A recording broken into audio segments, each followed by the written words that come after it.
ಸತ್ಯ ಶೋಧನಾ ಸಮಿತಿಯಲ್ಲಿ ಕೂಡ ಈಗ ರಿಪೋರ್ಟ್ ಕೊಟ್ಟಿದ್ದಾರೆ. ಯಾವಾಗ ಕ್ರಮ ಆಗುತ್ತೆ ಯಾರಂತ ಖಂಡಿತ ಇದನ್ನು ನೋಡಿ ವರದಿ ತೊಗೊಳ್ಬೇಕಂದ್ರೆ ಸುಲಭ ಅಲ್ಲ. ಈಗ ಕ್ರಾಸ್ ವೋಟಿಂಗ್ ಮಾಡಿರೋದನ್ನ ಏನೋ ಪತ್ತೆ ಹಚ್ಚಬೇಕಂದ್ರೆ ಎಲೆಕ್ಷನ್ ಕಮಿಷನ್ ಮೂಲಕನೇ ನಾವು ಪತ್ತೆ ಹಚ್ಚೋ ಕೆಲಸ ಮಾಡಬೇಕು. ಸೊ ಇದೇನು ಒಳಗಡೆ ಉಳ್ಕೊಳ್ಳಲ್ಲ.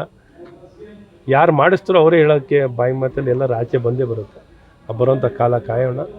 ಒಟ್ಟಾರೆ ಶಿಸ್ತಿನ ಪಕ್ಷವಾಗಿ ಭಾರತೀಯ ಜನತಾ ಪಾರ್ಟಿ ಶಿಸ್ತಿನ ಪಕ್ಷವಾಗೇ ಇರ್ತದೆ. ಶಿಸ್ತೇ ಹಿಡ್ಕೊಂಡು ನಾವು ಅಲ್ಲಿ ಇಲ್ಲಿ ಒಂದಿಷ್ಟು ತಪ್ಪು ಒಪ್ಪುಗಳು ಸಮಾಜ ಅಂದಾಗ ಒಂದಿಷ್ಟು ಪಕ್ಷ ಅಂದಾಗ ಒಂದಿಷ್ಟು ತಪ್ಪುಗಳು ಆಗುವಂಥದ್ದಾಗುತ್ತೆ. ಅಂತ ಯಾವುದೇ ತಪ್ಪು ಮಾಡಿದಂಥ ವ್ಯಕ್ತಿಗಳ ಮೇಲೆ ಕ್ರಮ ವಹಿಸುವಂಥದ್ದಾಗುತ್ತೆ. ಅದನ್ನೇನು ಕೈ ಬಿಟ್ಟು ಕೂರುವಂಥದ್ದೇನು ಆಗಲ್ಲ. ಖಂಡಿತ ಕ್ರಮ ವಹಿಸಿ. ವಿಜೇಂದ್ರ ಬದಲಾವಣೆ ಆಗುತ್ತಾ ಸರ್?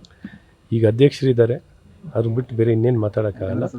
ಇದೆಲ್ಲ ನಮ್ಮ ಮಟ್ಟದಲ್ಲಿರುವಂಥ ವಿಚಾರ ಅಲ್ಲ. ಇದು ವರಿಷ್ಠರು ನಿಶ್ಚಯ ಮಾಡ್ತಾರೆ.